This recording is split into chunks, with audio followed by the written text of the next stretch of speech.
Hello everyone, in this video we are going to see Saaswa onboarding. So I already verified my email in Saaswa.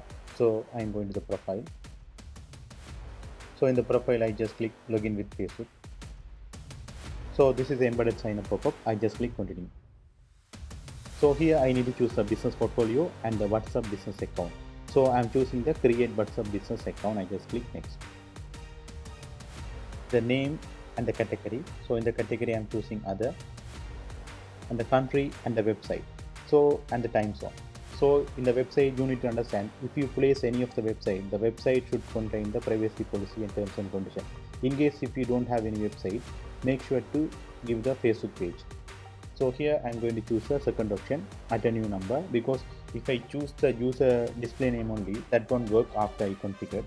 So this is a mobile number I have purchased dedicatedly for this Saaswa. So I haven't installed any of the WhatsApp or anything in that number. If I enter this number and click next, that will send OTP to that number. And here you need to see WhatsApp business display name. So that is similar to your business or business name. So once it's done, what you need to do, you need to click next. So I have received a OTP in my mobile phone. So I'm going to enter the OTP here. So in this stage, you need to consider one thing, guys. So the website. So website is the important thing. In case if you don't have any website, you can place the Facebook page URL. And I click next and click confirm. So it takes some time to configure.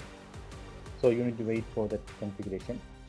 So everything is done. So I just click the add payment method. So in this add payment information pop-up, you need to enter the country and the currency and the time zone.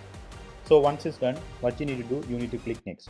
And as usual, you need to enter your payment details here. So I'm completing the payment details and I just click serve. Once I click serve and I'm going to the Saaswa, you can see it's loading. So it takes some time to configure it. So see, you can able to see I got the message as embedded signup success, which means I have completed this one correctly. And thank you so much, guys.